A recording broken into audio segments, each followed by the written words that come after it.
ये हमारे पास internal view of the cranial cavity है। हमारे पास 3 फॉसाज होते हैं, ठीक है। एक हमारे पास होता है anterior cranial fossa, this is known as the middle cranial fossa which is butterfly shaped, and this is the deepest and largest fossa which is known as the posterior cranial fossa. इसके अंदर हमारे पास कुछ boundaries होती हैं। Anteriorly अगर हम बात करें तो हमारे पास होता है the petrous part of the temporal bone, हमारे पास इसकी एंटीरियर बाउंड्री बना रही होती है, और ये हमारे पास बना रहा होता है dorsum sellae, this is the dorsum sellae, this is the petrous part of the temporal bone, ठीक है।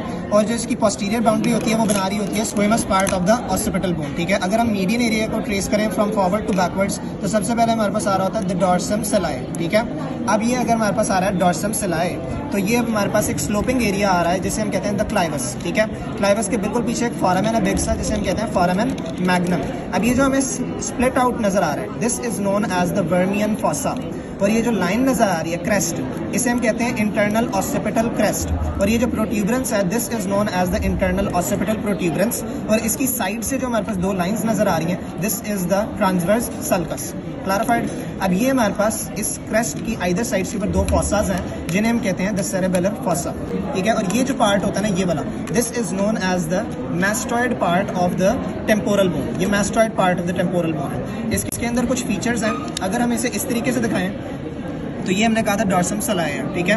ये हमारे पास था क्लाइवस, अब ये क्लाइवस है और ये petrous part of the temporal bone है, तो ये पीट्रो ऑसिपिटल फिशर यहाँ करके होता है, द पीट्रो ऑसिपिटल फिशर। ये basically basilar part of the occipital bone है, ठीक है, जिसे हम ये क्लाइवस कह रहे होते हैं, और ये पीट्रो ऑसिपिटल फिशर आ गया हमारे पास, ठीक है। अब ये जो हमें फोरामेन नजर आ रहा है this one is known as the jugular foramen. इस जगुलर फोरामेन से बिल्कुल ऊपर हमारे पास क्या कहते हैं आ रही होती है the internal acoustic meatus, this is known as the internal acoustic meatus, this is known as the jugular foramen. अब ये जो हमारे पास यहाँ करके आगे तक जा रहा है ये फोरामेन मैग्नम की आइदर साइड से ऊपर, तो ये होता है हमारे पास द कॉन्डाइल, ऑसिपिटल कॉन्डाइल होता है, ठीक है।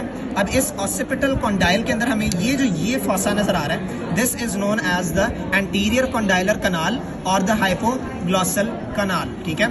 एंटीरियर कॉन्डाइलर कनाल और द हाइपोग्लॉसल कनाल, ठीक है। अब अगर हम बात करें ये कॉन्डाइलर पार्ट है ये वाला, ठीक है, this is known as the condylar part. इसके बिल्कुल ऑपोजिट एक प्रोट्यूबरेंस है जिसे हम कहते हैं द जगुलर फोरामेन, ठीक है। ये जगुलर फोरामेन हो गया, condylar part of the occipital bone, इससे बिल्कुल ऊपर हमारे पास एक प्रोट्यूबरेंस होती है जिसे हम कहते हैं the jugular tubercle, this is known as the jugular tubercle. ये कॉन्डाइलर पार्ट हो गया, ये हमारे पास हाइपोग्लॉसल कनाल हो गई, ये हमारे पास जगुलर फोरामेन हो गया, ये इंटरनल अकॉस्टिक मीटस हो गया। अब एक होता है हमारे पास फॉसा जिसे हम कहते हैं सब आक्वेट फॉसा, उसकी लोकेशन ये होती है कि ये हमने कहा था आक्वेट एमिनेंस होती थी, आर्क्वेट एमिनेंस से बिलो, और जो इंटरनल अकॉस्टिक मीटस है उससे लैटरल हमारे पास एक फॉसा होता है जिसे हम कहते हैं subarcuate fossa which is located here, this is known as the subarcuate fossa, ठीक है। अब इसकी जो हमारे पास लैटरल बाउंड्री होती है इस कैविटी की, इस फॉसा की, वो हमारे पास बन रही होती है द पेराइटल बोन, ये पेराइटल बोन का इसमें कंट्रीब्यूशन होता है, ठीक है। And this is